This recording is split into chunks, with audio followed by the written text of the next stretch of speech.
Hi കൂട്ടുകാരെ, ഞാനിന്ന് പറയാൻ പോകുന്ന കഥയുടെ പേരാണ് അപൂർവ ഗ്രന്ഥം. ഒരിക്കൽ വിദേശത്തു നിന്ന് ഒരു പണ്ഡിതൻ കൃഷ്ണദേവരായരുടെ കൊട്ടാരത്തിലെത്തി. അയാൾ ചക്രവർത്തിയെ മുഖം കാണിച്ചിട്ട് പറഞ്ഞു, ഞാൻ ഭാരതമൊട്ടാകെ ചുറ്റി സഞ്ചരിക്കുന്ന ഒരു പണ്ഡിതനാണ്.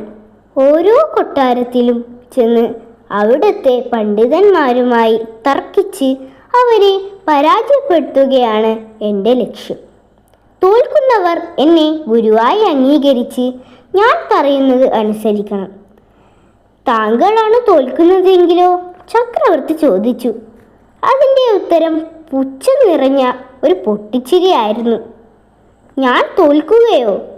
സംസ്കൃതത്തിലുള്ള സകല ഗ്രന്ഥങ്ങളും മനഃപ്പാഠമാക്കിയിട്ടുള്ള എന്നെ തോൽപ്പിക്കാൻ ആർക്കും കഴിയില്ല. തോൽപ്പിച്ചെന്നിരിക്കട്ടെ, എൻ്റെ എല്ലാ സ്വത്തും സകല ഗ്രന്ഥങ്ങളും ഞാൻ അവർക്ക് നൽകുന്നതാണ്, അഹങ്കാരത്തോടെ പണ്ഡിതൻ പറഞ്ഞു.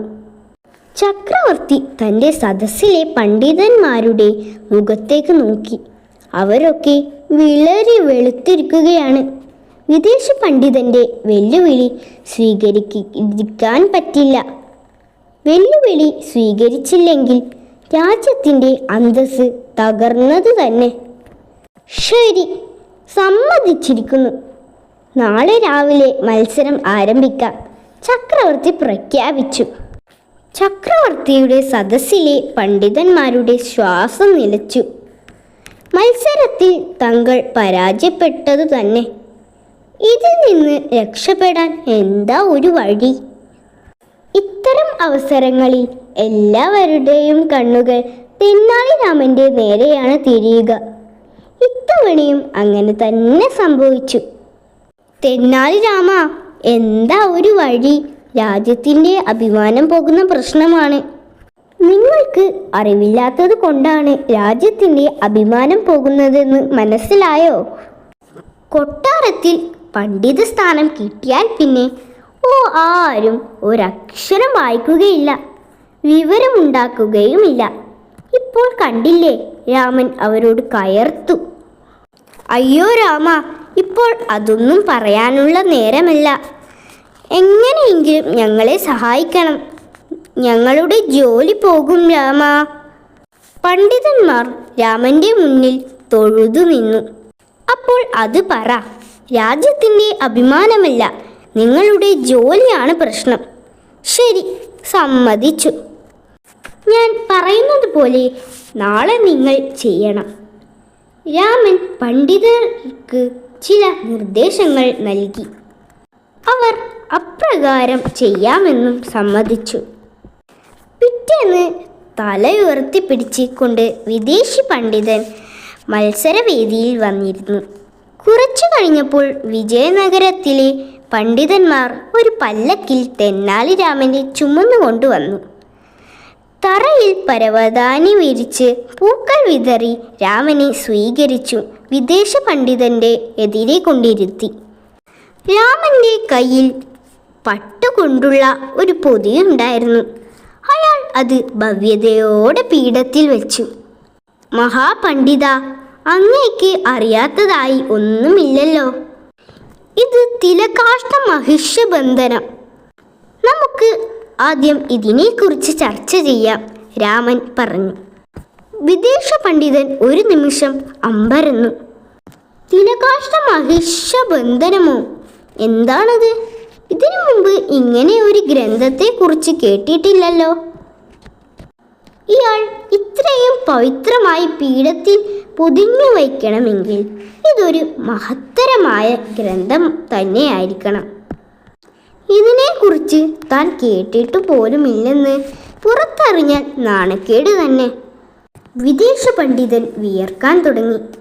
എങ്ങനെയെങ്കിലും രക്ഷപ്പെട്ടേ പറ്റൂ. അയാൾ എഴുന്നേറ്റ് തൊഴുതുകൊണ്ട് ചക്രവർത്തിയോട് പറഞ്ഞു, മഹാത്മൻ, തിലകാഷ്ട മഹിഷബന്ധനമെന്ന ഈ ഗ്രന്ഥം ഞാൻ വളരെ മുമ്പ് വായിച്ച ഒരു ഓർമ്മയേയുള്ളൂ. എനിക്ക് ഒന്നും കൂടി പരിശോധിക്കാനുള്ള അവസരം തരണം. എന്തു പറയുന്നു? ചക്രവർത്തി രാമനെ നോക്കി. സമ്മതിച്ചിരിക്കുന്നു, രാമൻ പറഞ്ഞു. എങ്കിൽ നാളെ ഇതേ വേദിയിൽ ഇതേ സമയത്ത് മത്സരം തുടരും, ചക്രവർത്തി പ്രഖ്യാപിച്ചു. വിദേശ പണ്ഡിതൻ തൻ്റെ താമസ സ്ഥലത്ത് ചെന്ന് സകല ഗ്രന്ഥങ്ങളും പരതി. അതിൽ ഒന്നും തിലകാഷ്ഠ മഹിഷബന്ധനത്തെക്കുറിച്ച് ഒരു സൂചനയും കിട്ടിയില്ല. വിദേശ പണ്ഡിതൻ ആകെ വല്ലാതായി. ഭാരതം കീഴടക്കിയെ കൊണ്ടിരിക്കുന്ന താൻ ഈ ഗ്രന്ഥത്തെക്കുറിച്ച് കേട്ടിട്ടില്ലെന്ന് എങ്ങനെ പറയും? അതോടുകൂടി താൻ ഇന്നുവരെ നേടിയ യശസ്സു മുഴുവനും ഇല്ലാതെയാകും. എന്തു ചെയ്യണമെന്ന് ഒരു വഴിയും കാണാതെ പണ്ഡിതൻ ഉഴറി. പിറ്റേന്ന് മത്സരവേദിയിൽ പതിവ് പോലെ രാമൻ ഹാജരായി. പക്ഷേ വിദേശ പണ്ഡിതൻ മാത്രം എത്തിയില്ല. പണ്ഡിതൻ എവിടെ പോയി? ആൾക്കാർ പരസ്പരം ചോദിച്ചു. എത്രയും വേഗം പണ്ഡിതനെ കൂട്ടിക്കൊണ്ടുവരൂ, ചക്രവർത്തി കൽപ്പിച്ചു. പണ്ഡിതന്റെ താമസ സ്ഥലത്ത് ചെന്നു. അവിടെ ആരും ഉണ്ടായിരുന്നില്ല. തലേന്നു രാത്രി തന്നെ പണ്ഡിതൻ ഒളിച്ചോടിക്കഴിഞ്ഞിരുന്നു. അതറിഞ്ഞപ്പോൾ എല്ലാവർക്കും ആശ്വാസമായി. ആട്ടെ രാമ, എന്താണ് തിലകാഷ്ഠ മഹിഷബന്ധനം? ചക്രവർത്തി ചോദിച്ചു. എനിക്കും ഒന്ന് വായിക്കാൻ തരണം. സംസ്കൃതത്തിൽ തിലകാഷ്ഠം എന്നാൽ എള്ളിൻ കമ്പ് എന്നർത്ഥം. മഹിഷം എന്നാൽ പോത്ത് എന്നും, മഹിഷബന്ധനം എന്നാൽ പോത്തിനെ കെട്ടുന്ന കയർ. ദാ കണ്ടോളൂ. രാമൻ പട്ടിൻ്റെ പൊതി നിവർത്തി. അതിൽ ഒരു എള്ളിൻ കമ്പും കയറും മാത്രമേ ഉണ്ടായിരുന്നുള്ളൂ. അറിയാത്ത കാര്യം മനസ്സിലാക്കി പഠിക്കുന്നതാണ് പണ്ഡിത ലക്ഷണം. പാവം നമ്മുടെ വിദേശ പണ്ഡിതന് അതിനുള്ള മനസ്സില്ലാതെ പോയി. പൊട്ടിച്ചിരിച്ചുകൊണ്ട് തെന്നാലി രാമൻ പറഞ്ഞു. കൂട്ടുകാരെ, നിങ്ങൾക്ക് ഈ കഥ ഇഷ്ടപ്പെട്ടോ? നന്ദി.